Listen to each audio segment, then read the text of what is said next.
Salutations, respect, and love. I am Scott. You have wandered onto the prog corner. The algorithm did you a favor today. Oh, yes, indeedy do. Oh, today we're going to be talking about the most famous prog songs, right?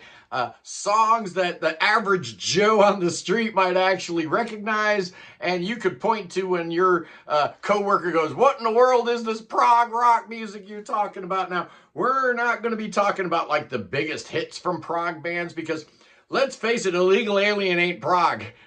Another brick in the wall's not prog, okay?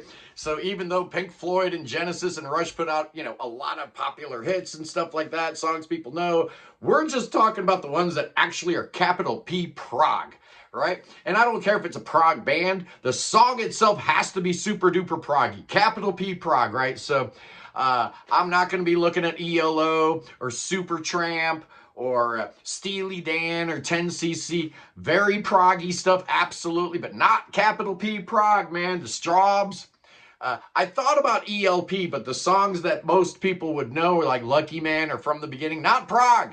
I'm sorry, that Moog solo at the end of Lucky Man doesn't make it a prog song. Curved Air had some hits, but in the UK. Northern Lights by Renaissance has a big hit in the UK, but not over here.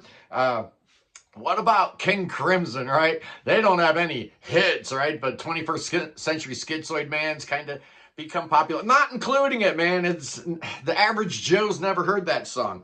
And then I thought about some of those proto-prog hits from the late 60s, early 70s, like MacArthur Park or Classical Gas. Very proggy, not capital P prog. That's proto-prog. So I'm looking at, I said the top 10, I'm going to do a dirty dozen. I'm going to do 12 prog rock songs that are famous that people know. And you can actually point to and say, that is a prog rock song right there at number 12 from 1967, arguably the album that started all the progressive mind state of rock bands. It's the Beatles and the final track off of Sgt. Pepper's Lonely Hearts Club Band, Day in the Life. Come on, man. That is 100% prog. Absolutely, that is a prog track. It's got different sections to it, different feelings, different emotions. It's huge, it's grandiose, it's majestic, and it's got that great, super sustained piano ending. Come on.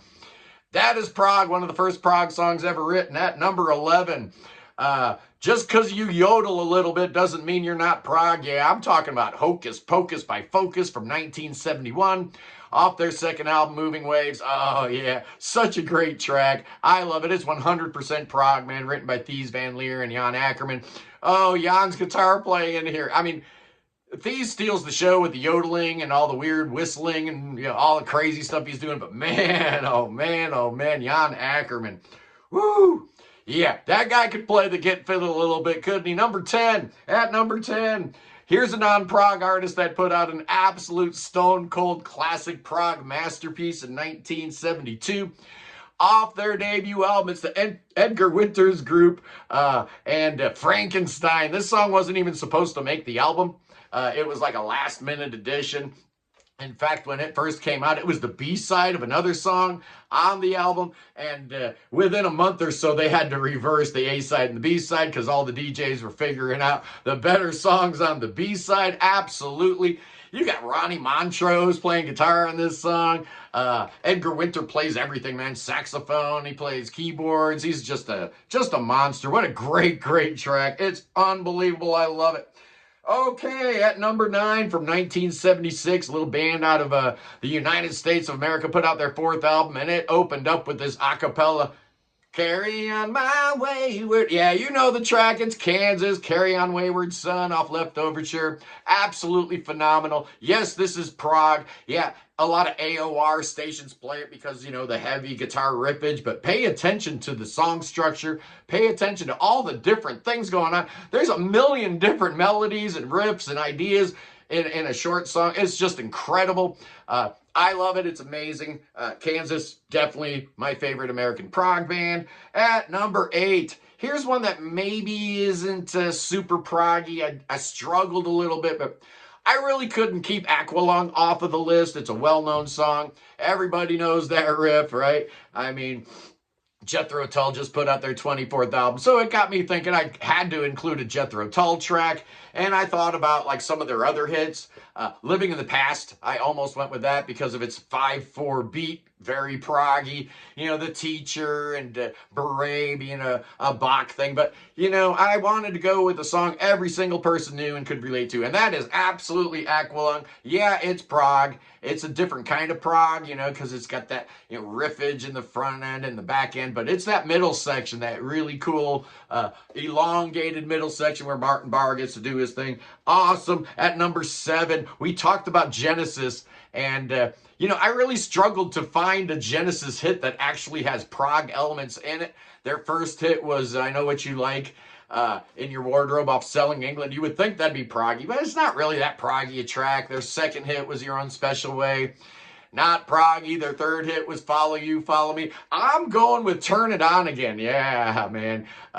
You know, when you're in 13, right? I think it's in 13. I could count it out right now, but whatever. 13 8 time, you're definitely going to be you know, trying to figure out how to dance to that thing. That's a good sign. You know you're in prog territory when your wife's having trouble bobbing her head or, you know, dancing to it. Absolutely. And Duke is absolutely a prog album. Their last prog album. So, yeah, number 7. We're going with Turn It On Again. At number 6, oh, yeah, from 1971, for...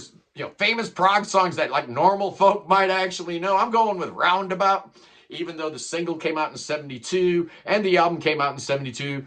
Fragile came out in 71 in the UK. And yeah, they did do a abbreviated single version of this song, which I guess the boys finally heard while they were on the road and they were touring and they were in the US. And at first they hated it. They're like, oh man, this is terrible. Why are you doing a single edit? You know, the song's 8 minutes long. You can't shorten it to like 4 minutes. Well, they did. And the song got to number 14 and helped make, yes, big old superstars here in the US. And absolutely. At number 5, oh, yeah, teenager meets up with future billionaire, and they come up with Tubular Bells. You're talking about how Mike Oldfield and Richard Branson conquered the world with one album called Tubular Bells. Yeah, the album probably would have sold okay, but then that movie, The Exorcist, came out, and they did a single edit to it, and it got really super huge.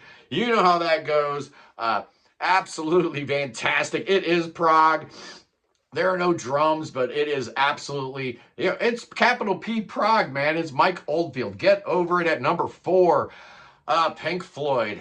I had to include a Pink Floyd track, but again, you know, a lot of their more popular songs are not particularly, you know, all that proggy, right? How proggy is Another Brick in the Wall, or, you know, some of the other later Roger Waters lists, AOR Pink Floyd, but they did have one big song that is very proggy, and it's Money, right? You got the weird time signature, you got the cool sound effects, you got the long solo. It's definitely a prog track, and, you know, for those people that are on the fence about whether or not Pink Floyd is a prog band, get over it. They're absolutely a prog band. It's progressive rock. They were progressive. That makes them prog, by definition. It gets so tiresome having the same debate over and over and over. Get over it. Pink Floyd's prog. Yeah, I said it, so it's true. At number 3. At number 3, we're going north of the border, and it's Rush. And I'm going with Tom Sawyer. Everybody knows the song. Of course, it's prog. You know, it's radio rock, in that, you know, every radio station playing rock music around the world started playing this song in 81.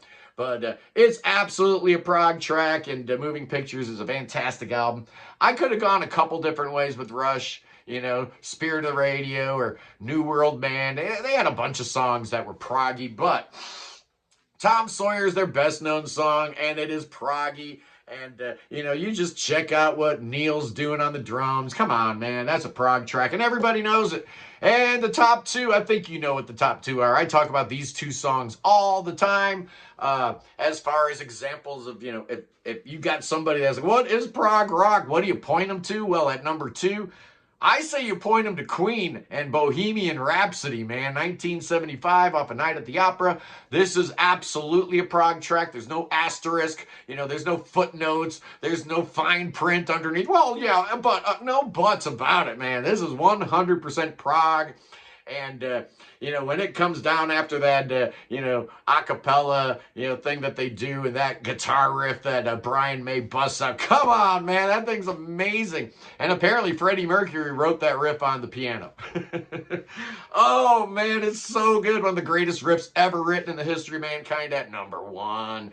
For the Prog song, everybody and their monkey's uncle probably knows, and you can point to in conversation, it's Stairway to Heaven from 1971 off of Led Zeppelin's 4th album.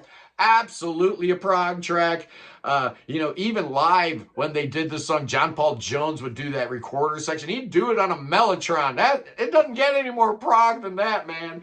Although on the studio, I guess it is actually recorders. Just like Yes did with I've Seen All Good People. It was recorders in the studio. But you do it live, you bust out that Mellotron. You know how it goes. But Stairway to Heaven absolutely is a Prog track. There's nothing not Prog about it, man. From the song structure to, the way it flows, to the length of the track, to the lyrics. Oh, man, it is absolutely 100% Prog, and it's the one Prog song that every single person needs to know. They probably already know it, but if you got a clown in your life saying, I don't understand what this prog rock thing is, man, there's a few songs you can throw their way to try to clarify and try to, make them understand that prog rock is the greatest music in the history of all mankind. Anyway, boys and girls, I love you guys. Free Tibet, free Ukraine, free your mind, free Willie, free beer. That sounds like a good idea to me.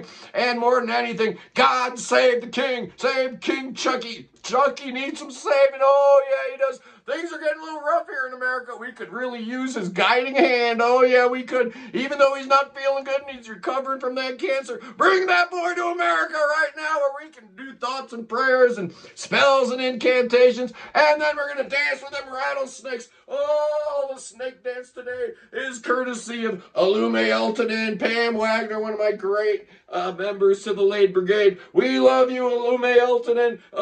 But these rattlesnakes are getting a little bit vicious, so I better end this thing. I love you guys. I'll see you tomorrow. Peace in the Middle East.